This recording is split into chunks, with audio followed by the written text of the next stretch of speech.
Olá, muito boa tarde. A análise aos textos da Bíblia permite descobrir mensagens que são relevantes para todos os tempos.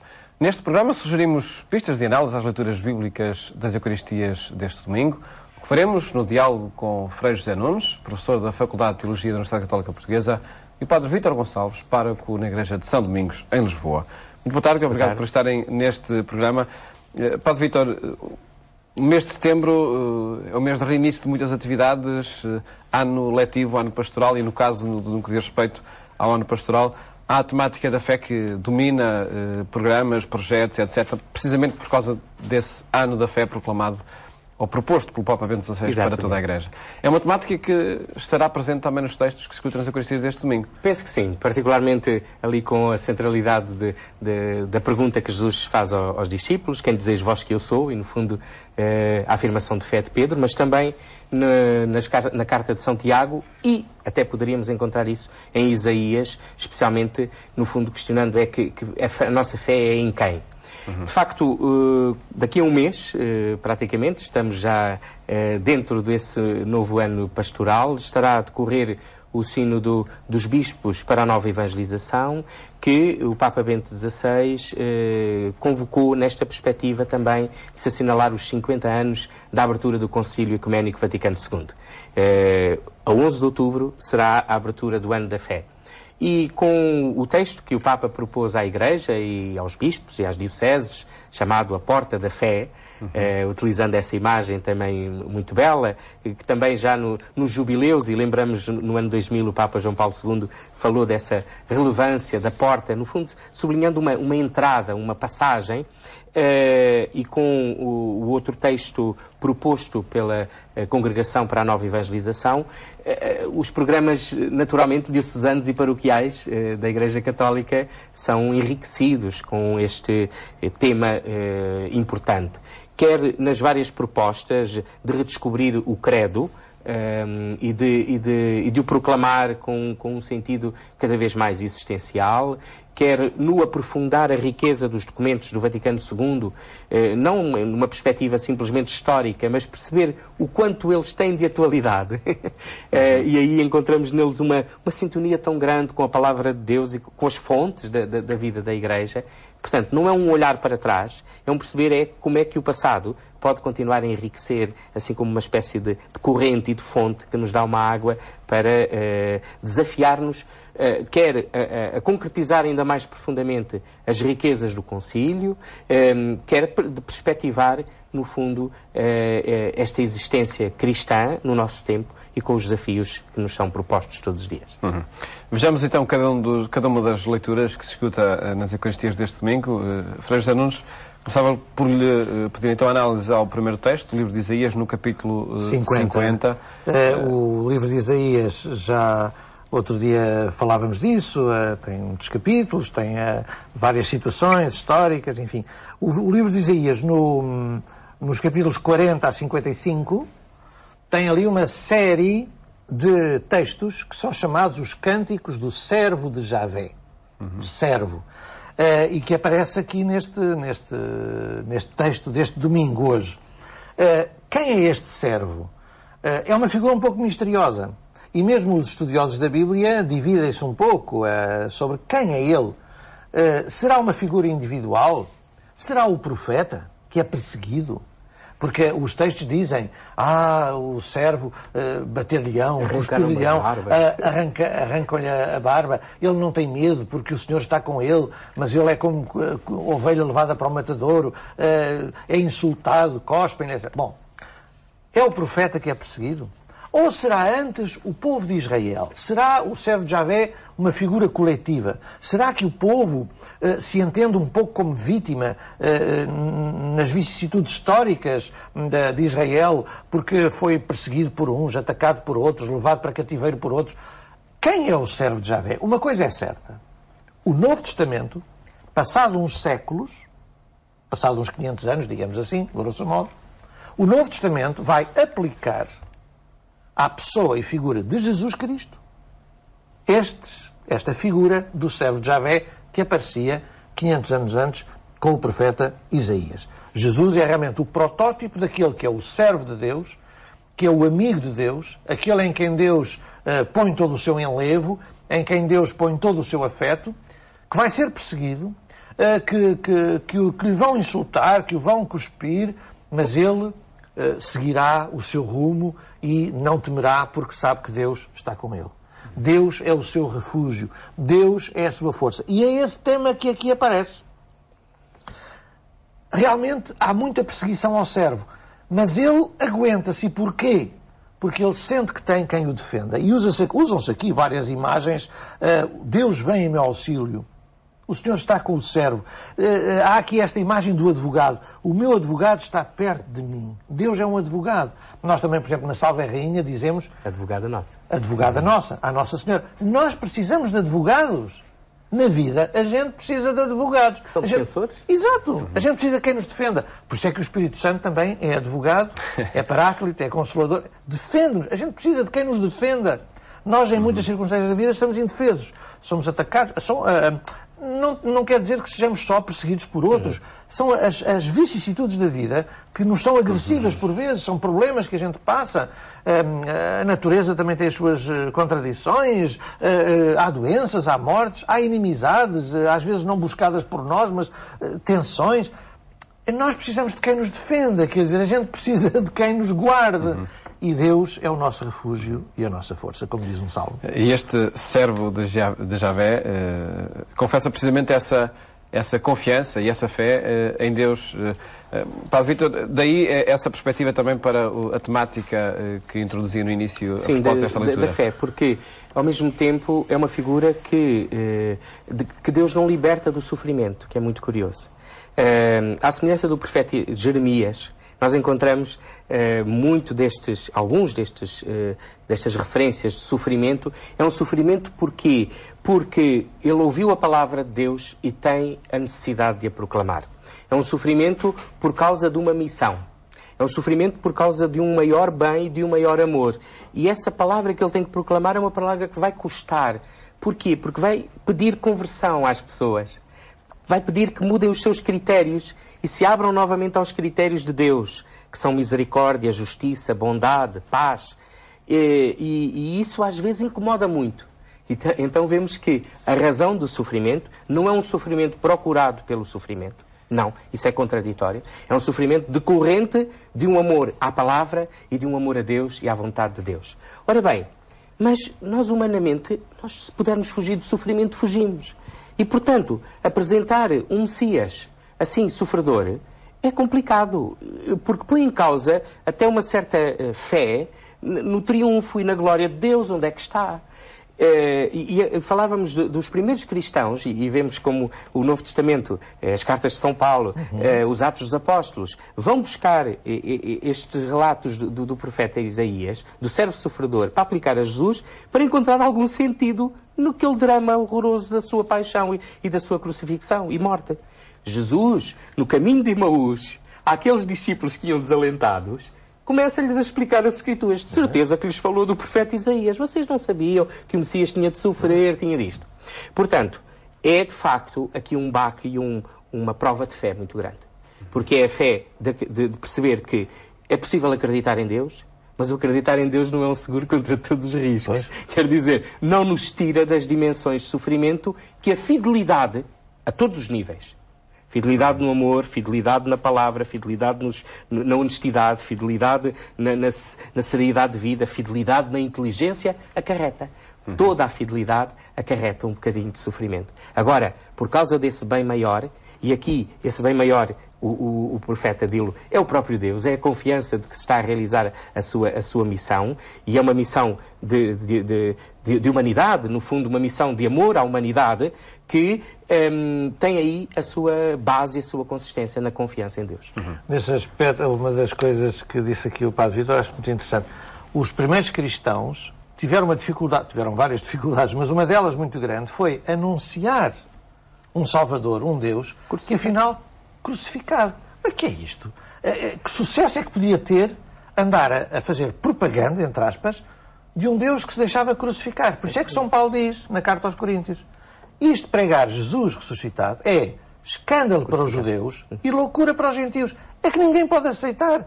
Era uma dificuldade tremenda. como fazer passar uma mensagem de derrota. É a pergunta de hoje também. Também é a pergunta de hoje. Mas isto, portanto, é muito importante. Quer dizer, lembrar que, sim, Deus quer a salvação, Deus quer a alegria, mas nada disto elimina o sofrimento da vida e nós temos que encontrar uma razão para, ou um sentido para esse sofrimento, não é? E, sobretudo, para o sofrimento do justo e dos justos. E onde é que se encontra esse sentido? Bom, um pouco porque essa é a questão de todos os tempos, afinal, não é? E por muito que cada um encontre respostas, quando se depara diante do sofrimento, parece que não há resposta que seja satisfatória. E aí voltamos à questão da fé. E é por aí, de facto. Claro que não é uma resposta fácil e não pode ser uma resposta imposta nunca a ninguém. É uma resposta que, acima de tudo, é um caminho. Este encontro com Deus, que acontece sempre muito no interior de cada um, mas que acontece mediatizado também pelo testemunho e pela presença de quem ama. Por isso, às vezes, diante de quem está a sofrer muito, não vale a pena fazer discurso a dizer, olha, deixa lá, Jesus sofreu muito também. Não. É importante simplesmente estar ali, pegar na mão e dizer, eu gosto muito de ti. Eu não tenho respostas para aquilo que tu estás a sofrer, mas eu estou contigo. Eu acredito que há um sentido. Percebes? E quando muito, desafiar a pessoa a abandonar-se em Deus, que foi a atitude de Jesus. Pai, nas tuas mãos entrego o meu espírito, Pai, se for possível afaste este cálice de mim, mas faça-se a tua vontade. Quer dizer, o abandono. Na fé. Quando existe essa perspectiva da fé, não é? Claro. Pois. Claro, e é aí que estamos a falar. Mas a fé, vamos lá ver, a fé existe e depois, a partir daí já está tudo resolvido. Não, a fé é um caminho. Nós vamos ver no Evangelho como, em São Marcos, Jesus está constantemente em caminho. E é no meio do caminho que lhes faz as perguntas. Os discípulos, coitados, lá vão incansáveis atrás dele. A fé é também um caminho. Não é uma questão simplesmente de ter. Eu tenho dúvidas ao mesmo tempo e as dúvidas têm que ser motor para caminhar. E às vezes preciso muito da fé dos outros, de quem está ali também. Vamos continuar nesta análise a esta temática da fé na Epístola de Santiago, no capítulo 2, onde se junta, creio eu, uma consideração central, até que tantos debates provocou ao longo da história, tantas cisões também provocou ao longo da história, não é? A questão da fé e das obras. Das fé e das obras, exatamente. Houve uma má compreensão ao longo da história disto da fé e das obras, porque muitas vezes recorria-se a São Paulo para dizer aquilo que salva é a fé e não as obras. Ora, isso é não entender bem o que São Paulo dizia. Quer dizer, o que São Paulo dizia é o que salva são a fé, somos justificados pela fé e não as obras da lei de Moisés. Isto é, nós somos salvos por acreditar em Jesus, viver o Evangelho, e não por cumprirmos os ritos judaicos da lei de Moisés. É isso, quer dizer, ora, quando se dizia que São Paulo falava pela fé contra as obras, como que se o cristianismo fosse uma religião de cruzar os braços, não tem obras, nada disso é o que São Paulo diz, isso é não entender de facto. E foi isso que esteve na origem também de más interpretações e de desgraças e cismas na história da Igreja. Mas enfim... São Tiago vem lembrar isso que São Paulo também disse noutras alturas. São Paulo falava da fé e não das obras da lei de Moisés, mas ele defendia a caridade, não é? A caridade é o que mais é importante. E São Tiago vem dizer isso. São Tiago vem dizer a fé sem obras é uma coisa morta. Quer dizer, nós cristãos, nós temos que mostrar a nossa fé pelas obras. O cristianismo é uma religião de ação, de praxis. E ainda no domingo passado víamos que é para considerar sobretudo os mais fracos e tratar dos órfãos e das viúvas e dar de comer a quem tem fome. O cristianismo é também uma religião de solidariedade social, de obras, não é? E felizmente, que apesar de todos os seus pecados e todas as suas vicissitudes ao longo da história, a Igreja tem de facto desenvolvido esta atividade social. Ainda hoje, a propósito destes problemas sociais que a gente vive em Portugal, toda a gente se vira para as Cáritas diocesanas, e elas também estão com problemas, já não conseguem ter tanta coisa para dar a todos os que precisam. Mas a Igreja hoje tem, de facto, uma rede de proximidade junto das pessoas que é reconhecida mesmo pela sociedade civil, mesmo por um Estado laico. A Igreja, o cristianismo, é uma religião também social, digamos assim. Por isso é que é uma doutrina social da Igreja. Em todo caso, e neste texto aqui, as obras a que se refere Santiago não serão mais aquelas que apontam para a coerência de vida das pessoas? Com certeza. Que decorre da própria fé que ela tem. Exatamente. Mas é isso, quer dizer, acreditar no Evangelho é um caminho, a fé é um caminho, como dizia o Padre Vítor, nunca está feito. Mas é um caminho também não apenas de busca intelectual ou de busca espiritual, Não, é um caminho também que se vai fazendo de obras, de ações, justamente para mostrar a coerência entre aquilo que se professa e aquilo que se vive, não é? Aliás, São Tiago era ele que dizia: tu mostra-me a tua fé. Mostra-me a tua fé sem obras, que eu pelas obras mostrarei a minha fé.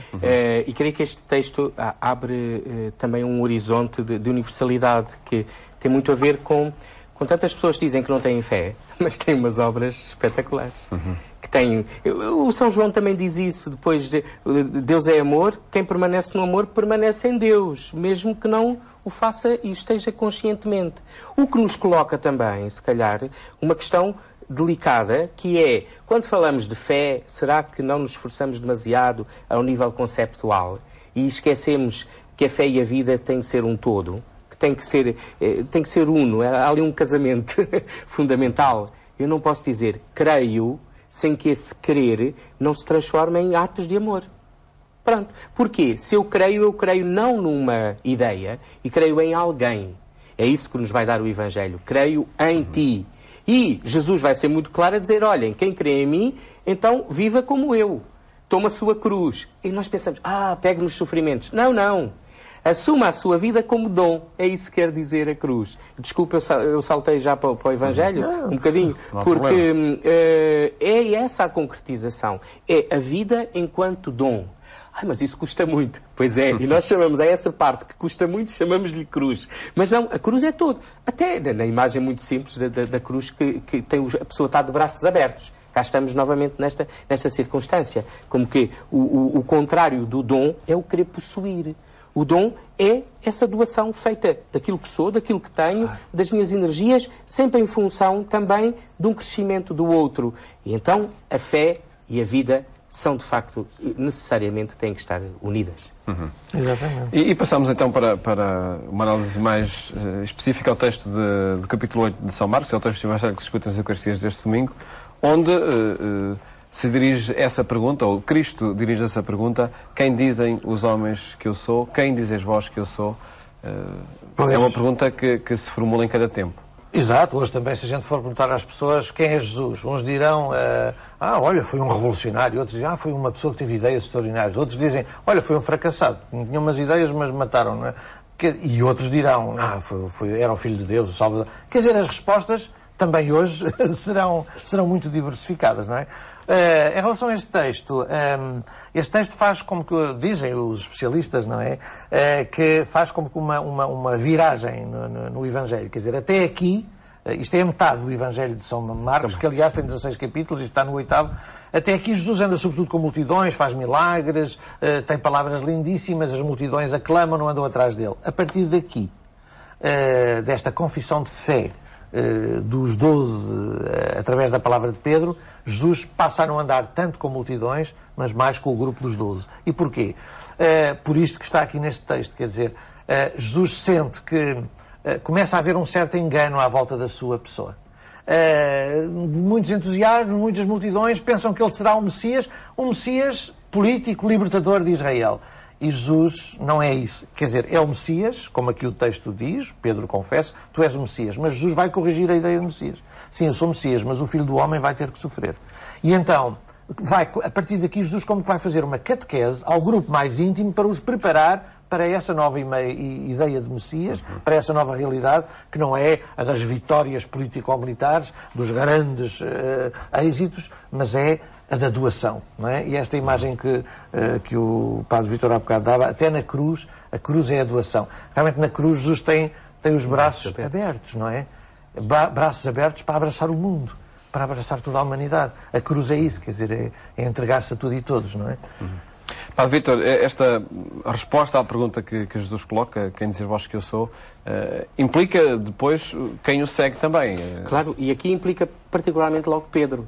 Pedro que dá uma resposta de 20 valores teologicamente, tu és o Messias, e que logo a seguir chumba na prova vivencial. Quando Jesus começa a anunciar a paixão, ele diz-lhe, ele tomou de parte, que é muito curioso este aspecto, tomou de parte e diz: Senhor, não vai ser nada disso. E Jesus diz-lhe: vai de mim, Satanás. Este contraste espantoso.